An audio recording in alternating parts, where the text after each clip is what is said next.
So when I'm challenging someone else's faith, I prefer to have someone else there to defend their faith rather than me just ridiculing and shaming it and mocking them.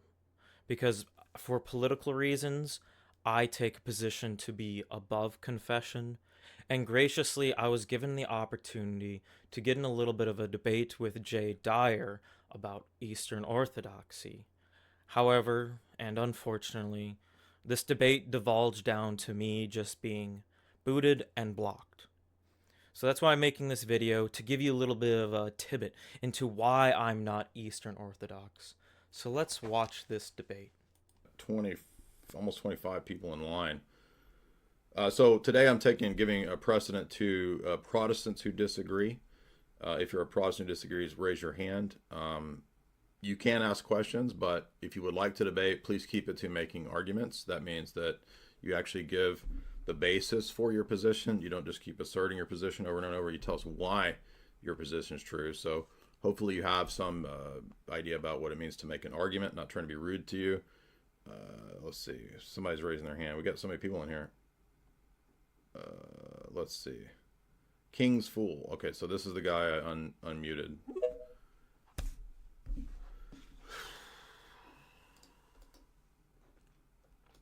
Go ahead. Howdy. Mm-hmm. So you made a video a while back talking about Protestantism and criticizing them a bit in this open debate format that you do. And the three issues you said you stayed with it was ahistorical, it was anti-sacramental, anti-mystical, and just flat out dumb. Yes. The problem that I have with that is specifically ahistorical. Okay. And the issues I have with that is, and some of the issues you gave for why Protestantism is anti-historical was they don't follow the liturgical worship properly. They don't do certain customs and traditions that were practiced by the early church, and don't have the exact same pieces of scripture. Or some examples. Those are some examples. There could be many more listed, sure. And the issue I have with that, if Protestantism is ahistorical by those standards, I would say so is Orthodoxy. And how is that?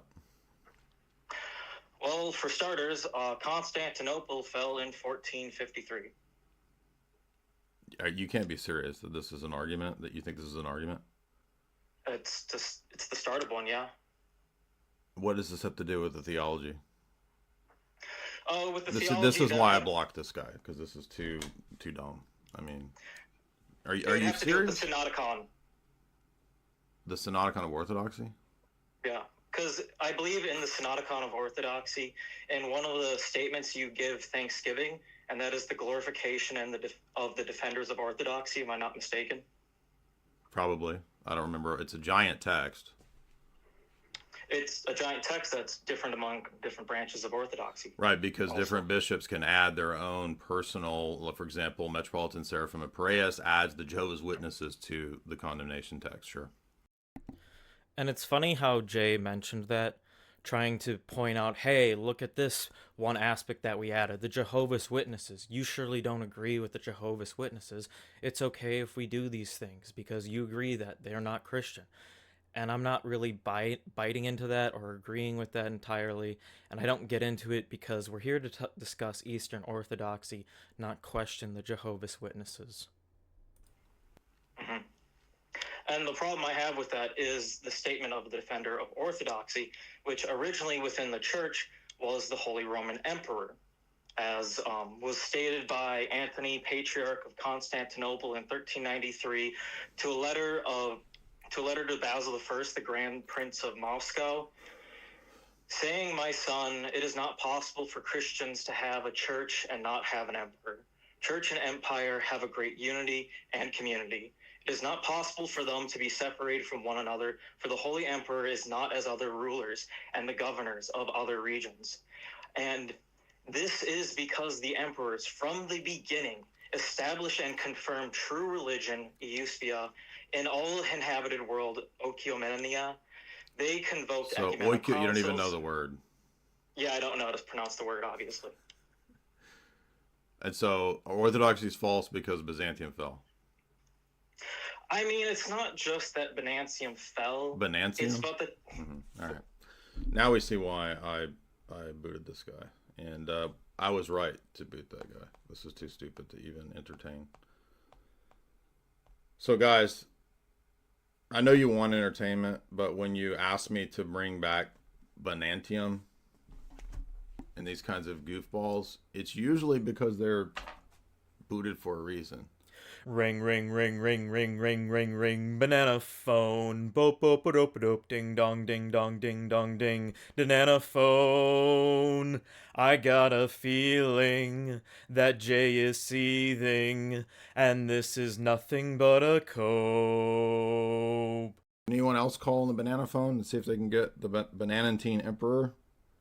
Hello? I just hear monkeys. He's so chirping. mad. I think I called the Matt Dillon monkey line accidentally. I got Matt Dillon monkey on speed dial. If you can't tell.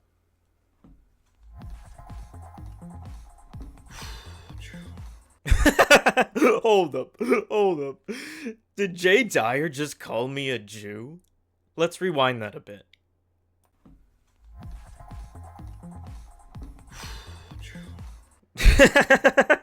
It's as if he's having some sort of nervous autistic mental breakdown being mumbled underneath his breath that I'm just some sort of Jew.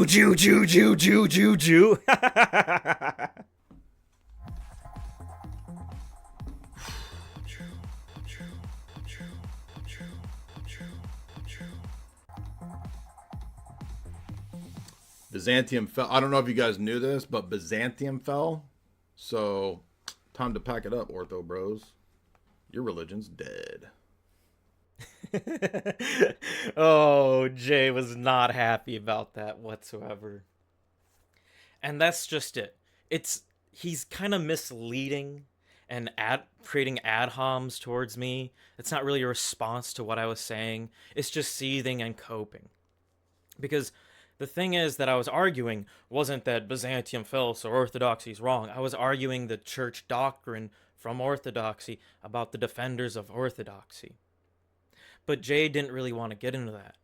And what's important about the fall of Byzantium is the division it caused after Constantinople was conquered in 1453, where you had the Serbian Orthodox Church, the Romanian, the Bulgarian, and the Russian Orthodox Church all arguing and fighting and bickering about who is the real defender of Orthodoxy now that Constantinople had fallen. And I have some information that we're going to go through on that here.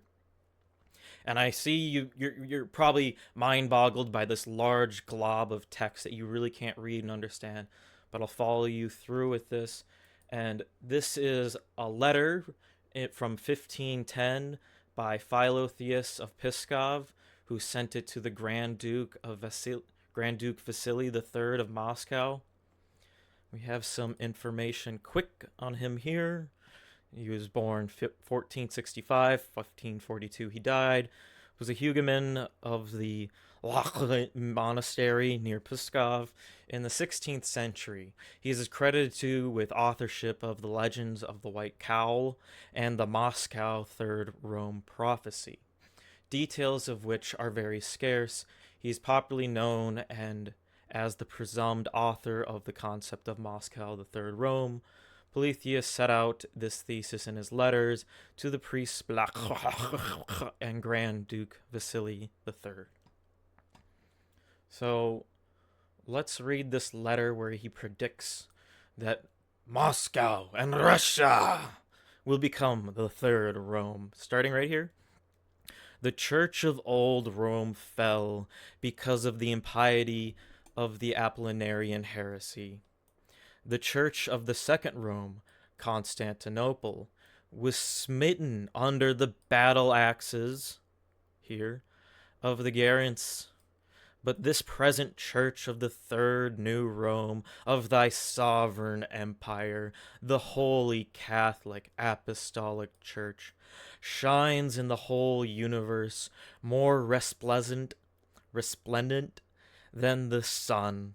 And let it be known to thy lordship, O pious Tsar, that all the empire of all the Orthodox Christian faith have converged into thine one empire. Thou art the sole emperor of all of Christians in the whole universe. For 2 Romes have fallen, and the 3rd stands, and the 4th shall never be.